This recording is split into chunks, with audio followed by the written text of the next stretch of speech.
I pushed open the heavy wooden door of my mountain lodge, snowflakes swirling in behind me as I stepped inside from the blizzard. After driving 6 hours through the storm, I was exhausted but excited to finally prepare my newly renovated home for the family Christmas gathering I had been planning for months. Instead of the quiet, empty lodge I expected, I was immediately met by warmth, laughter, and festive music. The great room was filled with people I did not recognize, all dressed in holiday attire and holding glasses of wine. I froze mid-step when I spotted my sister, Amanda, standing by the fireplace, raising a glass. "Welcome to my Christmas lodge," she announced proudly, her hand caressing the mahogany railing I had restored with my life savings. My world shattered into 1,000 pieces. I could not move. My boots were suddenly rooted to the floor as I tried to process what was happening. This lodge had been my dream, my salvation. After my parents passed away last year, I used my inheritance and every penny of my savings to purchase this rundown property. It had been abandoned for years, the roof leaking, the floors warped, the plumbing a nightmare, but I saw potential where others saw decay. The past year had been a journey of healing for me. After my divorce from Brian 3 years ago, followed by being laid off from my architectural firm in Denver, I had spent months barely functioning. The lodge represented my fresh start, a place where I could rebuild my life just as I rebuilt each room with my own hands. I learned to sand floors, replace windows, and repair stonework. I spent countless weekends driving up from the city, sleeping on an air mattress while slowly transforming the space. Each nail I hammered felt like I was securing my own future. The mahogany railing Amanda was now possessively touching had taken me 2 full weeks to restore, carefully removing layers of old varnish and bringing the wood back to its original glory. And now, somehow, my sister was acting as though this was all hers. I swallowed hard and moved further into the room, placing my bags beside the door. Several people turned to look at me, mild curiosity on their faces, but no recognition. I was a stranger in my own home. Amanda spotted me from across the room, and I caught the momentary panic in her eyes before she composed herself. Placing her wineglass on the mantel, she made her way toward me with an artificial smile. "Marianne, you made it through this storm." She air-kissed both of my cheeks, her perfume overwhelming. "Everyone, this is my sister who came up to help with the festivities," she announced to the room, maintaining her hostess persona. "What is going on?" I whispered through clenched teeth, gripping her elbow to pull her aside. "We'll talk later," she hissed back, still smiling. "Don't make a scene." "These are my renovations," I said, my voice rising slightly. "This is my lodge." A well-dressed couple approached us, champagne glasses in hand. "Amanda, darling, you've done wonders with this place," the woman said, her diamond earrings catching the light from the fire. "Julia and Richard Palmer," she introduced them smoothly. "They own that lovely resort in Aspen. Julia, Richard, this is my sister, Marianne." "Lovely to meet you," Julia said, barely glancing at me before turning back to Amanda. "We were just discussing potential investment opportunities. If you're serious about expanding, we'd love to be part of it." "I'm absolutely serious. This is just the beginning for Alpine Haven." Alpine Haven. She had even named my lodge. "We'll put you down for next Christmas, too." This exclusive gathering is exactly the kind of holiday tradition we've been looking for. As they walked away, I stared at Amanda in disbelief. "You're charging people to stay here. You're taking bookings." "Calm down," she said, her smile never reaching her eyes. "Let's not do this now." I could not believe what was happening. The sister who had borrowed my clothes without asking throughout our childhood, who had taken credit for my school projects, who had dated my crush after learning I liked him, was now somehow claiming my greatest achievement as her own. While Amanda was distracted by another guest, I spotted her designer purse on a side table and did something I would never normally do. I quickly looked through it and found a folder of documents. My hands trembled as I pulled out what appeared to be property papers. There, alongside my signature on the deed, was Amanda's name. My sister had somehow gotten herself added to the property deed of my lodge. I felt the room spin as the implications hit me. This was not just a misunderstanding or Amanda showing off. This was calculated theft on a massive scale. And judging by the crowd of wealthy guests already making future bookings, she had been planning this for months. While I had been hammering nails and fixing pipes, my sister had been plotting to steal everything I had worked for. By evening, more familiar faces began to arrive. As our extended family members pulled up to the lodge, their cars creating a small fleet in the parking area I had painstakingly cleared and graveled last summer. Uncle Jack was one of the first relatives to arrive, his familiar booming laugh echoing as Amanda greeted him at the door with theatrical enthusiasm. Uncle Jack had been our father's brother and held power of attorney for various family matters after my parents' accident. He had always been fair, if somewhat distant, and I immediately felt a surge of hope. Surely he would help straighten out this bizarre situation. I waited until Amanda was occupied with other guests before approaching him as he admired the stone fireplace in the east wing. "Uncle Jack, I need to talk to you about something important. There's been a huge misunderstanding about the lodge." His bushy gray eyebrows came together in confusion. "What misunderstanding, Marianne?" "Amanda is telling everyone this is her property. She's even charging guests to stay here for Christmas. But this is my lodge. I bought it with my inheritance and renovated it myself. You know that, right?" The look that crossed Uncle Jack's face made my stomach drop. It was not confusion anymore, but concern and something else. Pity. "Marianne," he said gently, as though speaking to a child. "Amanda explained everything to me. She told me you've been having a difficult time again, like after your divorce." "What? No, that's not true at all." "It's okay." He patted my hand. "She's been looking out for you. Said you needed a project to focus on during your recovery, which is why she let you help with the renovations. I think it's wonderful how she's included you." I felt like I had been slapped. "Uncle Jack, she's lying to you. I've never been better. I bought this place. I own it." He looked increasingly uncomfortable. "Amanda came to me several months ago with some papers to sign. She explained that you two had decided to go in on this property together, but that you weren't in a place to handle the legal and financial aspects yet." I was happy to help facilitate. My mind raced back to childhood, to all the times Amanda had taken what was mine and twisted the narrative. The blue ribbon for the science project I had built entirely by myself, which somehow became our project when it won, the birthday attention she had stolen with dramatic announcements. "She manipulated you," I said firmly. "She forged my signature or something. I never agreed to co-own this property with her. I bought it myself with my own money." Before Uncle Jack could respond, my cousin Stephanie arrived with her husband and children, creating a momentary distraction.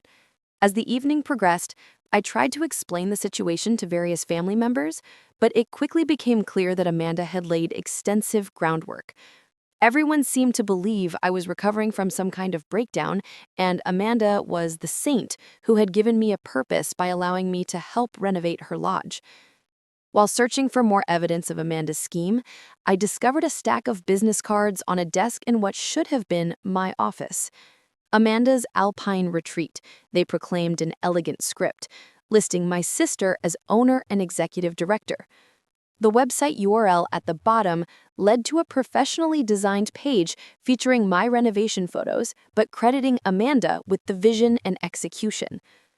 Later, I found my personal belongings had been moved from the master suite to the small caretaker's quarters near the kitchen. My clothes had been neatly arranged in the tiny closet, my toiletries placed in the cramped bathroom. The message was clear. I was staff, not owner. When I finally cornered Uncle Jack again, he revealed something that made my blood run cold. "The truth is," he said uncomfortably, "Amanda came to me very concerned. She said you were planning to sell the lodge to commercial developers who would destroy the natural setting. She couldn't bear to see your parents' inheritance ruined that way. So she asked me to help her save the family legacy by adding her name to the deed. She only wanted to protect what your parents would have wanted preserved." I stared at him in shock. "That's completely false. I would never sell to developers. This place is everything to me."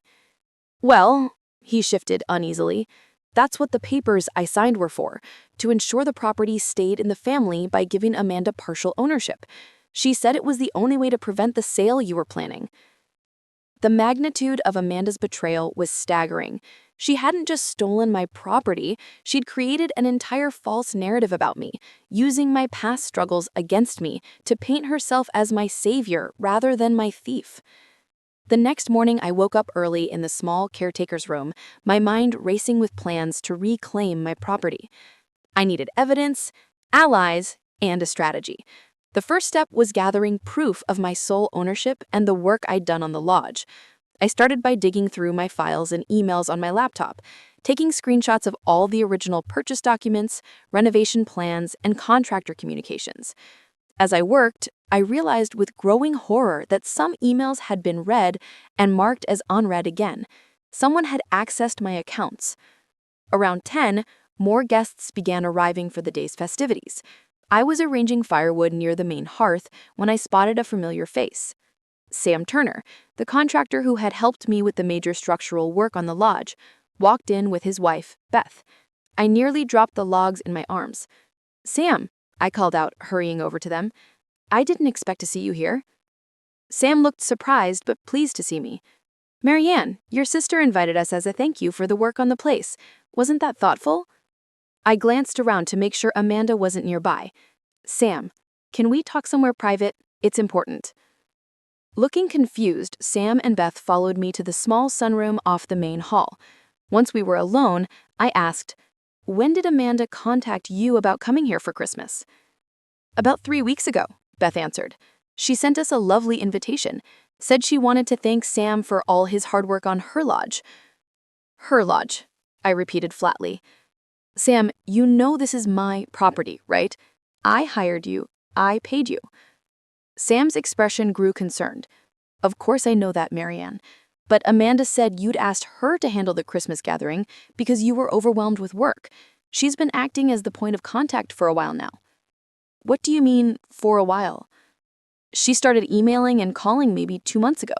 Said you'd asked her to help coordinate the final touches since you were busy. She wanted the contractor list, contact information, copies of the plans, all that stuff." I felt sick. "And you gave her all that?" "Well, sure." Sam looked increasingly uncomfortable. "She's your sister, and she said you'd authorized her to handle things. She even used your email a couple times." Beth, who had been watching my face, carefully placed a hand on my arm. "Marianne, what's going on?" I explained the situation as briefly as I could, showing her the business cards and describing how Amanda had somehow added her name to the deed. Beth frowned thoughtfully. "I'm a paralegal. That doesn't sound right at all. Property transfers require notarized signatures." "Uncle Jack said he signed some papers for her months ago. He has some kind of power of attorney for family matters." "That's still not how property law works," Beth said firmly.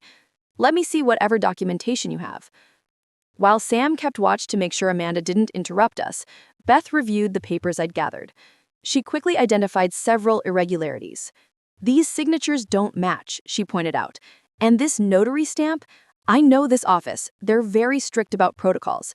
I can't imagine them notarizing something like this properly." "Can you help me?" I asked, hope rising for the first time since I had arrived. "Of course we can," Sam said without hesitation. "We worked alongside you for months. We know how much of yourself you put into this place." As we continued talking, a woman I didn't recognize approached our group. She was tall with short dark hair and an observant gaze. "Excuse me," she said. "I couldn't help overhearing. I'm Tara Wilson. Amanda invited me as her banking advisor." I tensed immediately, but Tara raised a hand. "Don't worry. I work in fraud investigation at First National. Something felt off about this whole setup from the beginning. Amanda's story has inconsistencies that raised red flags for me professionally." Another potential ally. I felt a surge of gratitude. "Can I ask what she told you?" "She said that she'd recently acquired this property and needed advice on business loans for expansion. She mentioned a sister with financial troubles who might try to cause problems. When I heard you talking just now, things started making more sense." With Tara's banking expertise and Beth's legal knowledge, I felt my first real sense of hope. We agreed to gather more evidence discreetly before confronting Amanda. I remembered my renovation journal and went to look for it in my office, now converted to Amanda's business center. After searching through several drawers, I found it hidden at the bottom of a filing cabinet. The leather-bound book contained detailed records of every renovation, complete with before and after photographs, receipts, paint samples, and my handwritten notes about the process. As I flipped through its pages, remembering the journey of transforming this place, I felt a renewed determination to reclaim what was rightfully mine. I was about to leave the office when I noticed the bank statement on Amanda's desk. My heart nearly stopped when I saw it was for our joint family account, which contained the remainder of our parents' estate that hadn't been used for the initial property purchase. The account had been established with both our names, intended to preserve the remaining funds until we both agreed on their use. The balance should have been around $175,000. Instead, it read zero. The statement showed a withdrawal of the entire amount 3 weeks ago, right around the time Amanda had started inviting guests to her Christmas lodge. My sister hadn't just stolen my property, she had emptied our parents' remaining legacy as well. Christmas Eve arrived with fresh snow and increasing tension. While I continued gathering evidence with my small group of allies, Amanda played the perfect hostess, orchestrating an elaborate dinner for 28 guests in the dining room I had painstakingly restored. I watched her direct the catering staff she'd hired, positioning herself at the head of the massive oak table that had taken 4 men to move into the lodge. The holiday decorations were extravagant and clearly expensive. Crystal ornaments hung from the 12-foot tree, and custom garlands draped every doorway. Professional lighting had been installed along the exterior, turning the lodge into a postcard-perfect winter retreat. All of this, I realized bitterly, had been paid for with my money from the family account she had drained. As guests took their seats for dinner, I noticed several people I hadn't met before, dressed more formally than the family members. Tara leaned over and whispered, "Business associates. The bald man is Patrick Dawson, CEO of Summit Resorts. The couple to his right are real estate investors from New York." Amanda had arranged the seating to place herself at the center of attention, with the business contacts clustered nearby. I was relegated to the far end of the table between my young niece and elderly Aunt Pearl, who was hard of hearing and kept asking me to pass the cranberry sauce. The first course had barely been served when Amanda stood up, tapping her crystal glass for attention. Her emerald green dress probably cost more than all the furniture in the caretaker's room where I was now staying. "I want to welcome you all to the first of many Christmas celebrations at Alpine Haven," she began, her voice warm and practiced. "When I found this property 6 months ago, it was a little more than a dilapidated shell, but I saw the potential to create a space where family traditions could flourish and new memories could be made." I gripped my fork so hard my knuckles turned white. 6 months ago, I had already completed the structural renovations and was installing the kitchen cabinetry. This lodge represents my vision for the future, a place that honors our family heritage while creating a legacy for the next generation. I've poured my heart and soul into every detail, from the restored stonework to the hand-selected furnishings. Beth, sitting across from me, subtly shook her head in disgust. "And this is only the beginning," Amanda smiled at the business associates. "The coming year will bring exciting developments as we expand the property to include luxury guest cabins and enhanced recreational facilities." Patrick Dawson raised his glass. "To Amanda's vision and our future partnership, Alpine Haven will be the crown jewel in our portfolio of exclusive destinations." As glasses clinked around the table, I watched in horror as Amanda unveiled architectural renderings showing my carefully restored historic lodge, surrounded by modern, angular guest buildings. The plans would destroy the natural setting and historic character I had worked so hard to preserve. "We'll break ground in April," she announced confidently. "The first phase of cabins will be ready by next Christmas, and we're already fully booked." After dinner, Guests gathered in the great room for dessert and drinks.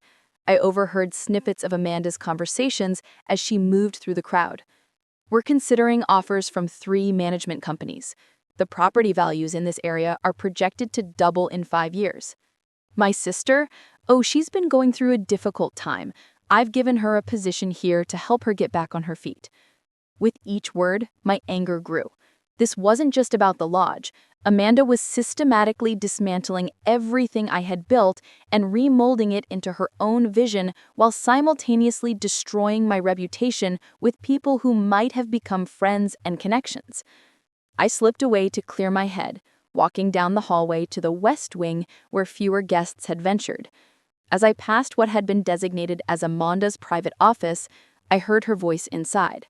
The door was slightly ajar, and I could see her pacing with her phone to her ear. "Everything is going perfectly," she was saying.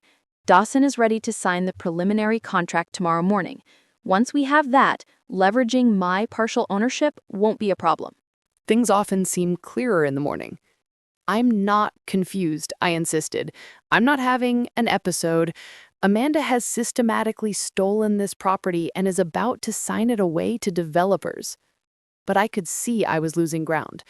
Amanda had spent months crafting her story, presenting herself as the concerned sister while painting me as mentally unstable. Even family members who had known me my entire life were looking uncertain, weighing my word against the elaborate reality Amanda had constructed. Later that night, Amanda cemented her narrative during the late evening gathering. She gave a heartfelt speech about family support during difficult times, throwing meaningful glances my way. She talked about the importance of professional help for mental health challenges, effectively announcing to every guest that I was unstable. I sat frozen in humiliation as I realized how thoroughly she had undermined me. Even Uncle Jack, who had initially seemed willing to consider my side, was now suggesting that perhaps Amanda and I should share the property for the benefit of all. I had never felt more alone or powerless in my life. After the devastating public humiliation, I retreated to the caretaker's quarters, fighting back tears of frustration and betrayal. But as I sat on the narrow bed, I realized something important. Crying wouldn't solve anything. Amanda had spent months planning this theft. I needed to be equally strategic in my response. I texted Sam, Beth, and Tara. Emergency meeting, boathouse, 30 minutes. The small boathouse at the edge of the property was unheated but private. I arrived first with blankets and battery-powered lanterns. When the others joined me, their faces showed concern and determination. "Amanda is planning to sign contracts with developers tomorrow morning. We need to move fast." Tara spoke first, her expression serious. "There's something I need to tell you. I'm not actually a banking advisor. I'm a fraud investigator with the Financial Crimes Division. I've been tracking suspicious activity connected to a man named Gregory Winters." "Greg? Amanda's boyfriend?" "Yes. He's wanted in Pennsylvania for real estate fraud. His pattern is to find vulnerable properties and owners, create fraudulent documents to establish control, then quickly sell off the assets before anyone realizes what's happened." This revelation stunned me. "So Amanda is working with a known criminal?" "Based on what you've told me, she's an active participant," Tara confirmed. "The offshore account transfers, the forged documents, the rapid development plans. These are all hallmarks of their operation. They typically target recently inherited properties where ownership records might still be in flux." Sam shook his head in disbelief. "So this isn't just a family dispute. It's an actual criminal enterprise." "Exactly," Tara nodded. "Which means we have legal options. I've already contacted my colleagues in the local field office. They're interested, but we need solid evidence." Beth, who had been quietly thinking, spoke up. "The property deed manipulation is our strongest angle. I've reviewed the documents Marianne showed me. There are clear irregularities with the notarization that would invalidate the transfer. And if we can prove Amanda accessed your email without authorization, that's another federal offense. How do we get enough evidence by tomorrow morning? I asked. We divide and conquer, Tara said decisively. Beth, you focus on the property documentation issues. Sam, you gather evidence of Marianne's renovation work and payments. I'll look into the financial transfers and business registration. What about me? I asked. Your renovation journal is gold, but we also need access to Amanda's documentation, the contracts she's planning to sign, correspondence with Greg, anything that shows intent. Her laptop, I realized. She never goes anywhere with it, but she might leave it in her room while she's playing hostess. We developed a plan. While the others gathered their specific evidence, I would try to access Amanda's laptop. It was risky, but necessary. One more thing, Tara added. I have a friend who should be here, Jessica Winters, a real estate attorney who specializes in fraud cases. I've already called her. She's driving up from Denver tonight despite the snow. For the first time in 2 days, I felt a spark of hope. I wasn't alone anymore. Back at the lodge, the Christmas Eve celebrations continued. Amanda was holding court in the great room, captivating guests with holiday stories. I circulated quietly, connecting with family members individually without making accusations against Amanda. I showed select relatives my renovation journal, old photos of the property purchase, and original design plans with my signature. I just want you to know the truth, I told each of them. Judge for yourself. Uncle Jack was my priority. I found him alone in the kitchen making a late-night sandwich. Can we talk? I asked quietly. He looked uncomfortable, but nodded. I placed my evidence folder on the counter. Before you decide what to believe, please look at these. Reluctantly, he reviewed the documents while I made coffee for both of us.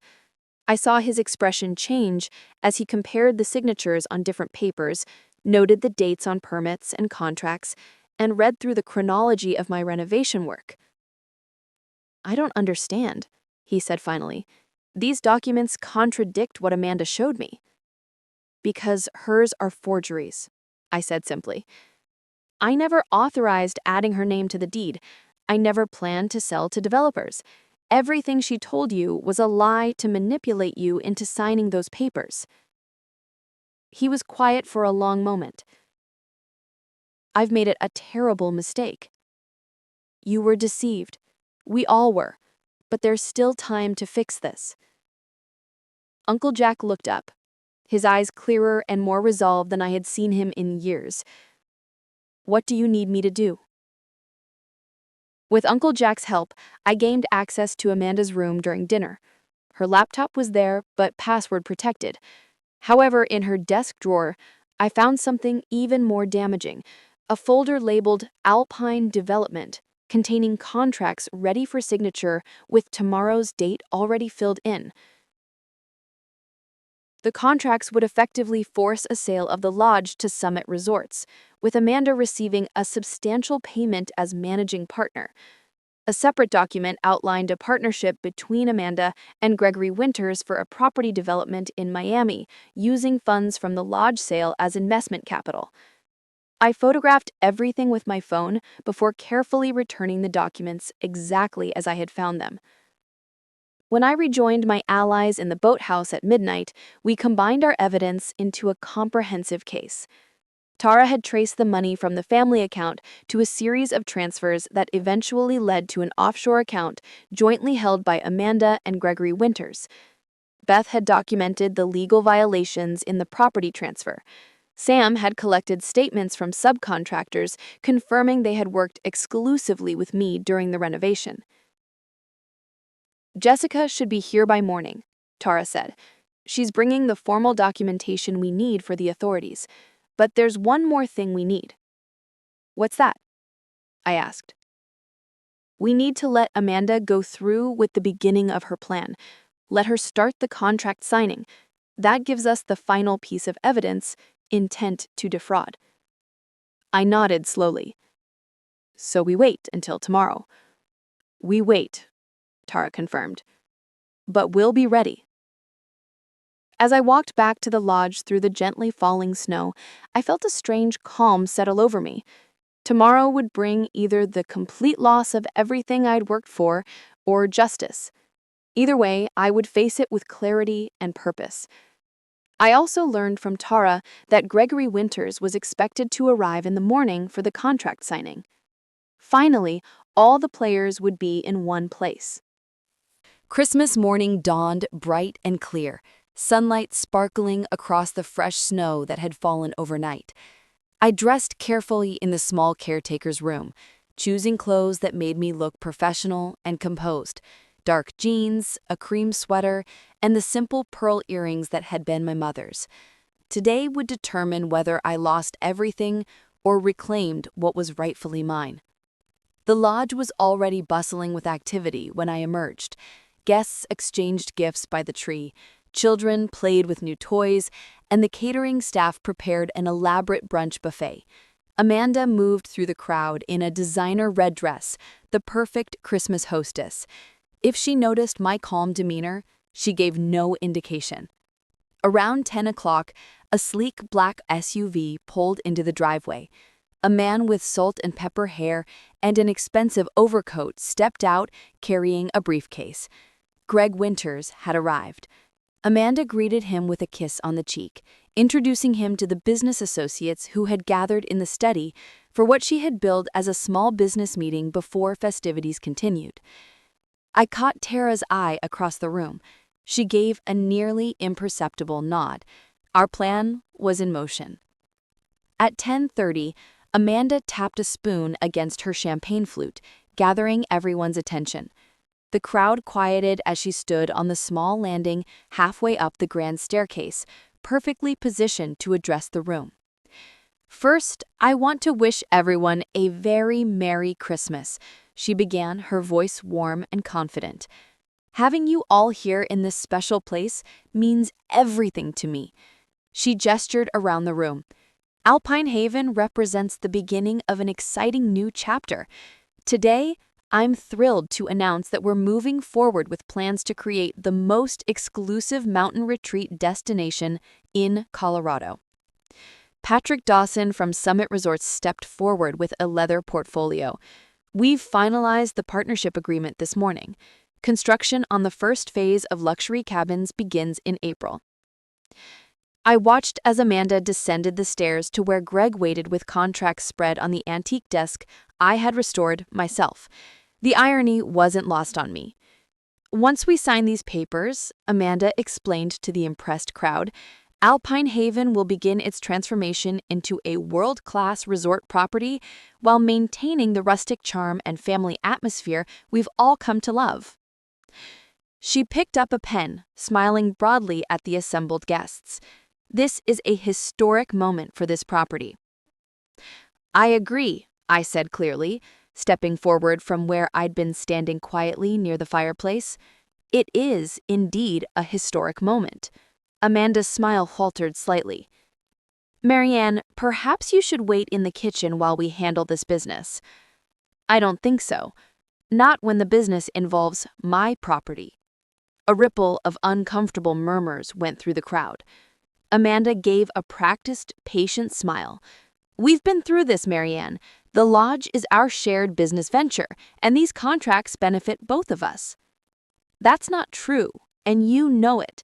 These contracts benefit you and your partner, Greg, while effectively stealing my property. Greg stepped forward, his expression professionally concerned. Miss Harper, your sister has explained your situation to me. I understand you're confused about the ownership arrangements. Perhaps we could discuss this privately after the holidays. The front door opened then, letting in a blast of cold air as Tara stepped forward. I don't think that will be necessary, Mr. Winters. Or should I call you by your legal name, Gregory Winthrop? Greg's face went pale. Before he could respond, Jessica Lawson strode into the room, followed by two men in dark jackets who didn't look like holiday guests. Jessica Lawson, Real Estate Crimes Division, she announced, showing identification. These are Agents Carter and Rodriguez. We have some questions about the documents you're about to sign." The room erupted in confused whispers. Amanda looked frantically between Greg and the agents. "There must be some misunderstanding," she stammered.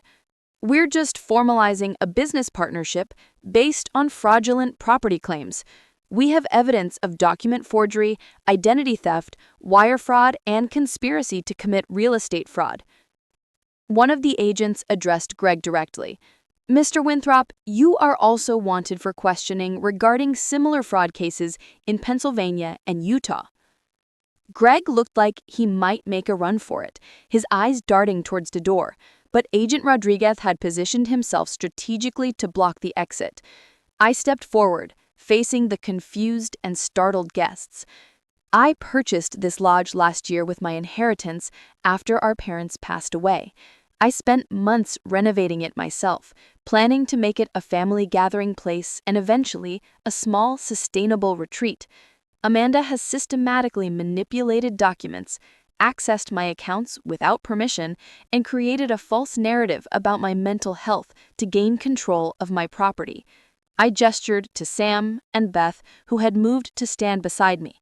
"These are the contractors who worked with me on the renovation. They can verify that Amanda was never involved in the purchase or restoration." Uncle Jack stepped forward next, his face somber. "I'm Jack Harper, Amanda and Marianne's uncle. I regretfully signed documents that Amanda presented under false pretenses. I've provided a sworn statement detailing how I was misled." Jessica opened her briefcase, removing a folder of documents. "We have evidence showing the systematic transfer of funds from family accounts to offshore holdings, forged signatures on property documents, and fraudulent business registration papers." As the evidence mounted, Amanda's carefully constructed facade began to crumble. Her face contorted with anger and desperation. "You've always had everything handed to you," she shouted at me, abandoning all pretense. "This was supposed to be my turn. Do you know how hard I worked to set this up? The planning, the networking, the investors I brought in?" "You didn't work for any of this," I replied quietly. "You stole it. You stole from me, from our parents' legacy, and from these people you've been lying to." Greg tried to distance himself from Amanda, claiming he had no knowledge of any fraud. But Tara stepped forward with financial records showing his direct involvement in the scheme. The business associates looked horrified as they realized they'd nearly become entangled in a fraudulent operation. Patrick Dawson from Summit Resorts immediately disavowed any connection, stating emphatically that his company conducted thorough due diligence and would never knowingly participate in property fraud. As the agents led Greg away in handcuffs, Amanda faced me with cold fury. "This isn't over, Marianne. You'll regret this." "No, Amanda," I said firmly. "It is over. The only thing I regret is that our relationship reached this point." The next few hours were a blur of statements, documentation, and explanations. Jessica helped me file immediate injunctions to protect the property from any further attempts at manipulation. Uncle Jack signed an affidavit withdrawing his support for any documents Amanda had induced him to sign. The business associates quickly dispersed, embarrassed at being caught in the middle of a fraud scheme. By afternoon, the authorities had taken Amanda into custody pending formal charges. The Christmas gathering had obviously been disrupted beyond repair, but strangely, something beautiful emerged from the chaos. As the initial shock subsided, my extended family gathered in the great room. Aunt Susan took charge of the kitchen, organizing the abandoned catering into a family meal. Cousins rearranged furniture and rescued holiday decorations that had been trampled in the commotion. "We're still family," Uncle Jack said, addressing everyone, "and we're still going to have Christmas, a real one this time, based on truth." Sitting around the massive dining table that evening, I looked at the faces of my family members. There was sadness, certainly, for what had happened with Amanda, but there was also a new understanding and respect in their eyes when they looked at me. After dinner, I stood by the fireplace, warming my hands against the December chill. "You built something beautiful here," Sam said, joining me with a mug of cider. "I did," I agreed, looking around at the exposed beams I had carefully restored and the stonework I had repointed by hand. "And I get to keep it." Beth approached with Jessica and Tara. The temporary injunctions are in place, Jessica confirmed. Given the overwhelming evidence, I don't anticipate any problems with permanently securing your full ownership rights. What about the money from the family account? I asked. Tara smiled. Already frozen. The Financial Crimes Unit moves quickly in cases like this. The recovery process will take time, but the funds haven't left the country yet. As the evening progressed, family members approached me one by one, some offering apologies for doubting me, others expressing admiration for the work I had done on the lodge. The lodge that had almost been stolen from me was now truly mine, in every sense, recognized and appreciated by those whose opinions mattered most. 1 year later, I stood in that same spot by the fireplace, hosting another Christmas gathering. The lodge had been fully secured in my name, the legal issues resolved, and Amanda had accepted a plea deal that included restitution and probation. I had spent the year developing the lodge according to my original vision, a sustainable, intimate retreat that preserved the natural beauty and historic character of the property. I had hired Sam's company for the additional work, creating 3 small, tasteful cabins that blended seamlessly with the landscape, rather than dominating it. The guests this Christmas were a mixture of family and the new friends I'd made through the lodge business. Tara had become a close friend, often visiting during her time off. Beth had helped me establish a proper legal structure for the business, protecting it from any future challenges. As I looked around at the gathered faces, I realized that Amanda's betrayal, painful as it was, had ultimately led to something valuable. I had learned to stand firmly for what was mine, to recognize my own worth, and to build a community of genuine support around me. The lodge was no longer just a building I had restored. It was the physical manifestation of my own personal restoration, my strength, my boundaries, and my authenticity. A toast, Uncle Jack called out, raising his glass, to Marianne, who taught us all about resilience, truth, and the courage to fight for what matters. The room filled with the sound of clinking glasses and warm laughter. Outside, snow began to fall, gently coating the mountain landscape in pristine white, nature's own restoration of what had come before.